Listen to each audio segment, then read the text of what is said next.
What happens to the air that you breathe in? Air के साथ क्या होता है जो आप breathe in करते हो? The air that you breathe in passes through the nostril, the hair and mucus present in the nostril trap, dust and germs present in the air. Nostril also warm the air to the body temperature. The air then enters a tube-like structure are called trachea. The trachea is commonly called the windpipe. Trachea too contains mucus which trap dust and microorganisms that have managed to pass through the nostril. The mucus along with the dirt that has been trapped and pushed out the windpipe at regular interval. The trachea divides at the lower end into two narrow tubes called bronchi. The bronchi further divide into numerous extremely narrow tubes in each lung. These tubes open into tiny air sacs called alveoli. Each lung is made up of many millions alveoli. 1 million is equal to 10 lakh. इस process में क्या रहता है, सबसे पहले जब हम breathe इन करते हैं तो एयर हमारे नोज़ से होते हुए हमारे लंग्स में जाती है, तो हमारे नोज़ में छोटे छोटे हेयर रहते हैं, मस्कस प्रेजेंट रहता है, जो क्या करता है कि जो डस्ट पार्टिकल है या जम्स है उनको लंग्स में जाने से रोकता है. इसके बाद ट्रेचिया से होते हुए हम जो एयर है वो एल्वेली में पहुंचती है.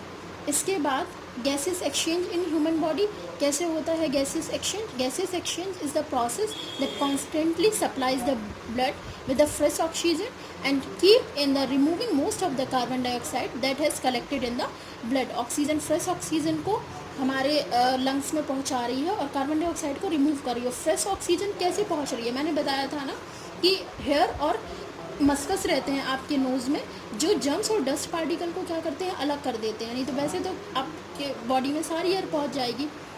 When the fresh air enters the alveoli, oxygen from the air passes into the blood and the capillaries and the wind of the red blood cell. At the same time, carbon dioxide passes out the blood into the alveoli. This entire process is known as gaseous exchange and it takes place in the alveoli of the lungs. तो आपको समझ में आया कि कैसे exchange हो रहा है ऑक्सीजन और कार्बन डाइऑक्साइड का. How is carbon dioxide removed from the body. Carbon dioxide कैसे रिमूव हो रही है बॉडी से. As the blood flow through the body, it collects carbon dioxide from during respiration and carries into the heart. The heart then sends the blood to the lungs. When the blood reaches the lungs, carbon dioxide from the blood gets into the air sacs. Ultimately, carbon dioxide removed from the lungs when you breathe out. तो ऐसे करके आपको समझ में आया कि कैसे remove हो रही है कार्बन डाइऑक्साइड जब आप ब्रीथ आउट कर रहे हो. जो living things need a constant supply of oxygen. The body of living organisms work all the time. To work, the body need energy. Living organisms also need energy to keep themselves warm. They obtain energy by burning glucose in the cells. This process is known as cellular respiration. Cellular respiration is two types: aerobic respiration and anaerobic respiration. हमें continue constant supply oxygen की क्यों ज़रूरत रहती है, work करने के लिए, क्योंकि जितने भी लिविंग बीइंग है वो हर टाइम कुछ ना कुछ करते रहते हैं और कुछ भी काम करने के लिए हमें किसकी ज़रूरत पड़ती है, एनर्जी की. और एनर्जी हमें कहाँ से मिलती है, by burning of glucose in the cells. और उस प्रोसेस के लिए किसकी ज़रूरत होगी, ऑक्सीजन की. इसलिए ह्यूमन बीइंग को कांस्टेंट सप्लाई ज़रूरत होती है किसकी, ऑक्सीजन की. अब ये जो सेलुलर रेस्पिरेशन है आपका टू टाइप का होता है. एक होता है एरोबिक रेस्पिरेशन, दूसरा होता है एनएरोबिक रेस्पिरेशन. एरोबिक रेस्पिरेशन कौन सी प्रोसेस होती है, ऐसा रेस्पिरेशन जिसमें ऑक्सीजन की supply constant, they need a constant supply of oxygen, कि जहाँ पे कांस्टेंट सप्लाई ऑक्सीजन की ज़रूरत होती है उसको बोलते हैं aerobic respiration. And the process जिसमें कांस्टेंट सप्लाई ऑक्सीजन की ज़रूरत नहीं होती है उसको बोलते हैं एनारोबिक रेस्पिरेशन. अब एरोबिक रेस्पिरेशन देखो आप, all kind of plant, animal and most micro organism obtain energy through a aerobic respiration. In this type of cellular respiration, organisms use oxygen to release energy from glucose molecules. That is why need a constant supply of oxygen. Animals obtain glucose by digesting food rich in carbohydrates, while plants make glucose in their leaves through the process called photosynthesis. During aerobic respiration, energy, water and carbon dioxide are produced. Your body work hard when you run and so it's need more energy. जब हमारी body कोई hard work करती है तो हमें ज़्यादा energy की ज़रूरत होती है. To obtain more energy the body has to burn larger amount of glucose. To do so the body needs extra supply of oxygen. You breathe faster and heartbeat faster to supply more oxygen to body. The energy released during aerobic respiration is also used to produce heat. It keep the body warm. इसको आप एक example से समझो. Aerobic रेसिप्रेशन मैंने बताया वो रेसिप्रेशन जो oxygen के प्रेजेंस में होता है. अब जब आप कभी देखना कि हमें किसी भी काम करने के लिए किसकी ज़रूरत पड़ती है, एनर्जी की ज़रूरत पड़ती है.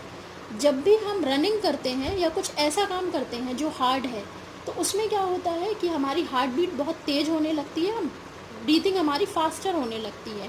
We breathe faster and heart beat faster to supply more oxygen to the body. ऐसी कंडीशन में क्या होता है हमारी बॉडी को ज़्यादा ऑक्सीजन की ज़रूरत होती है. जब कभी हम दौड़ते हैं तो हमें हफ़ी आने लगती है या हम बहुत ज़्यादा थकान महसूस करते हैं. किसी ग्राउंड के आप 1 चक्कर काटते हो, 2 चक्कर, 3 चक्कर, उसके बाद आप रनिंग करते हो तो आप देखोगे धीरे धीरे क्या होता है फैट बर्न होता है बॉडी का. और बॉडी को किसकी ज़रूरत होती है, एनर्जी की, ज़्यादा ऑक्सीजन की ज़रूरत होती है. तो इसलिए हम ब्रीथ फास्ट करने लगते हैं और हमारी हार्ट बीट तेज चलने लगती है. अब पढ़ते हैं एनएरोबिक रेसिपिरेशन. ये क्या रहता है. At time cellular respiration occur in the absence of oxygen. This process is known as anaerobic respiration. Anaerobic respiration produce much less energy as compared to aerobic respiration. Aerobic respiration is more efficient process. At time while playing games like football, hockey, basket, we overexert our muscle. At such time when muscles fail to receive enough oxygen, they respire and aerobically produce lactic acid. The person develop cramps and is forced to rest for a while. Cramps are temporary.